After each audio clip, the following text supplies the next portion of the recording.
On est en compagnie de Félix Gagnon du Drakkar de Bécomo, un jeune centre qui a fait sa place avec l'équipe cette année. Comment ça va, Félix? Ça va bien, toi? Ça va bien, merci. Écoute, comment ça se passe ton adaptation au junior majeur? Ah, ça se passe vraiment bien. Du niveau, je commence hors glace.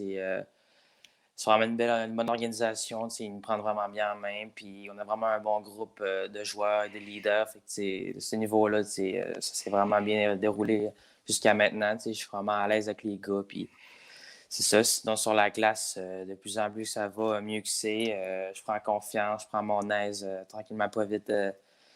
Au niveau du jeu, le pace de la game, ces affaires-là, fait que ça va vraiment bien. Qu'est-ce que tu as remarqué qui était la plus grande différence entre le Midget 3 où tu joues avec les élites de Jonquière et puis le niveau de la LHMQ? Je te dirais, c'est sûr, encore la vitesse du jeu. Quand j'ai passé de Bantam à Midget, c'était encore ça. Puis Midget à Junior, c'est une autre coche encore. La différence d'âge est vraiment encore plus grande que le Midget. Je joue contre des hommes aussi. Moi, j'étais encore un adolescent. Fait qu'il y a quand même une différence juste par le physique des joueurs. Que ce soit dans le coin ou en avant du net, peu importe. Ça joue vraiment en gros. Puis la vitesse aussi, les gars sont plus forts, sont plus rapides. C'est tout ça qui est différent. Écoute, on ne te connaît pas beaucoup, Félix. Alors, parle-nous de toi un peu. Quel type de joueur tu es? Quelle est ta position? À quoi ça ressemble quand on te regarde sur la glace? Moi, vraiment, je suis un centre. Mais je joue à l'aile des fois, là, mais je suis plus à l'aise au centre. Sinon, je suis vraiment un joueur polyvalent, comme un two-way, comme on dit. Je suis vraiment un joueur qui va amener autant d'offensive que de défensive par mon hockey sense. C'est là que je me démarque. Mon sens du jeu fait en sorte que je peux me démarquer à des hauts calibres. Fait que c'est vraiment ça, c'est ma force. Le hockey sense, c'est comme en général, ça va me prendre mes décisions plus rapides, bouger mes pieds quand c'est le temps, analyser le jeu, avoir un bon bâton. Fait que c'est vraiment ça, le genre de joueur que je suis. Et qu'est-ce que tu dirais que tu as à améliorer pour amener ton jeu au prochain niveau? Je te dirais que c'est comme ma force physique. Ça englobe pas mal de choses par rapport à ça. Ça va être encore plus rapide, exploser dans les coins, battre les gars un contre un ou juste mon lancer, après ça, être plus stable contre justement vraiment contre les gars plus forts ou plus grands que moi. Fait que vraiment la force physique, mais je pense que ça va venir avec le temps.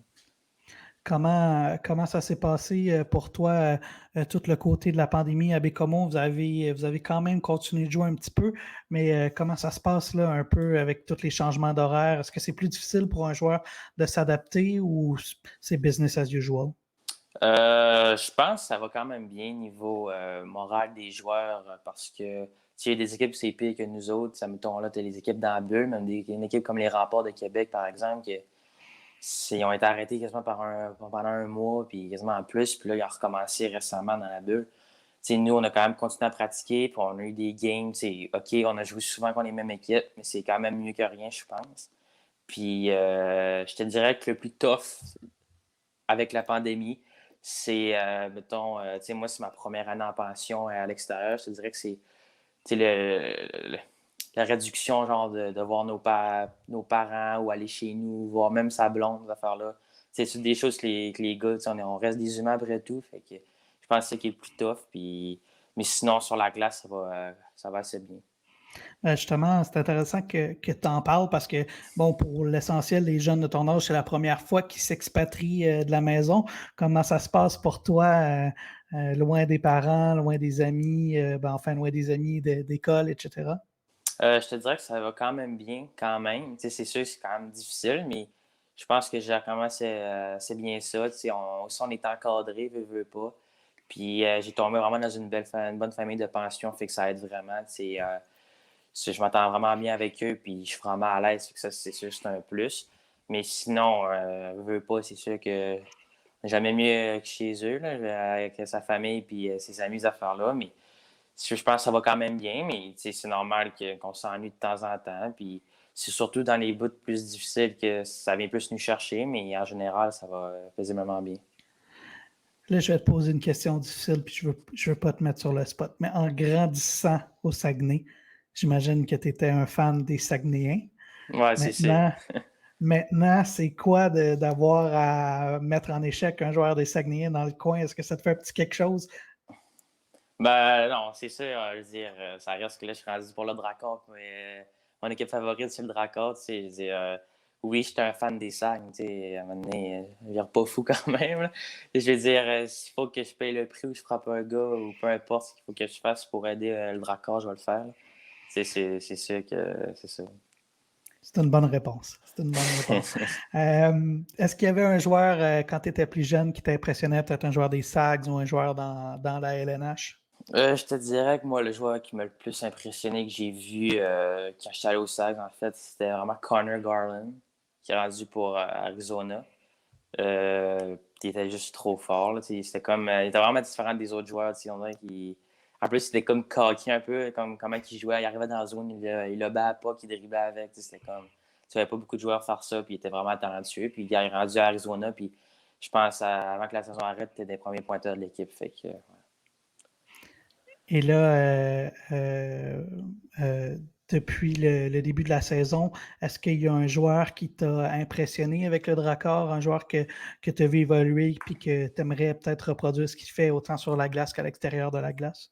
Je te dirais, pour vrai, il y a plusieurs bons joueurs dans le Drakkar, mais je pense un joueur depuis le début de la saison qui m'a pas donné vraiment, c'est Christopher Ortiz.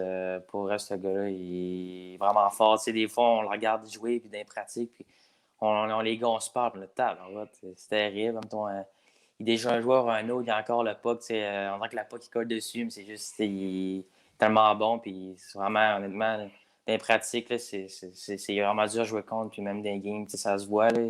Je pense qu'il y a près d'un point par match, puis il est défenseur. C'est vraiment, vraiment lui qui m'épate le plus depuis le début de l'année.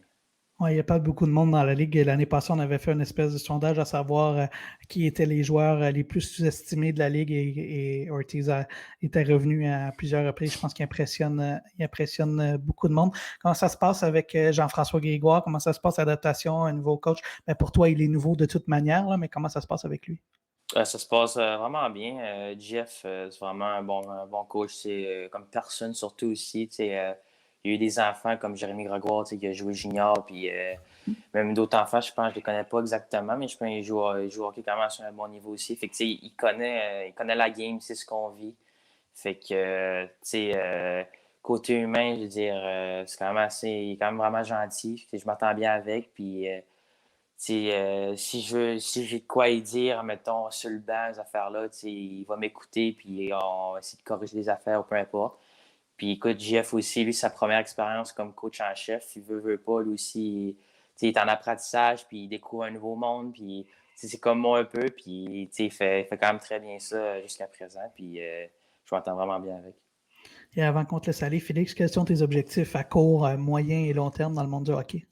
À court terme, je te dirais, à court terme, je te dirais, c'est sûr, c'est toujours d'être meilleur qu'hier. Je veux dire, ça fait quétaine à dire. Je sais pas ce qu'il faut dire pour dire un autre mot que quétaine, mais en tout cas, ça fait facile à dire, mais c'est vrai pareil. Je veux dire, on veut tous devenir des meilleurs joueurs à tous les jours, puis c'est sûr de s'améliorer constamment. Tu sais, à 16 ans, je suis dans une année d'apprentissage, puis je suis chanceux de jouer à 16 ans présentement à junior majeur parce que je pense que toutes les autres ligues ils sont en arrêt, puis je veux pas, tu sais, que je joue une game dans l'année, je veux dire, ça va rester que ça ait une game de plus que tous les autres, jet 3 ou peu importe, je sais pas si tu comprends, mais c'est sûr, on est vraiment avantagé là-dessus. Fait que c'est sûr, c'est de m'améliorer. À moyen terme, je te dirais de devenir un joueur de plus en plus important pour l'équipe, de m'établir dans la ligue, puis vraiment de prendre confiance, puis devenir un joueur important pour la ligue.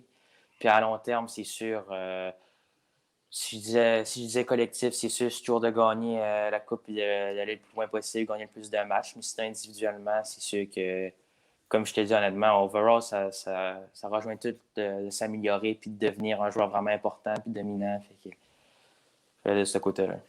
On te le souhaite. Si tu deviens un joueur important et dominant, tu auras certainement des chances peut-être d'être repêché dans la Ligue nationale et on te le souhaitera, Félix. Merci beaucoup, Félix. Bonne chance pour ta première saison avec le Drakkar de Bécomo et on se reparlera peut-être plus tard dans la saison pour faire un suivi de comment ta première saison se passe. Merci beaucoup. Bye, Félix.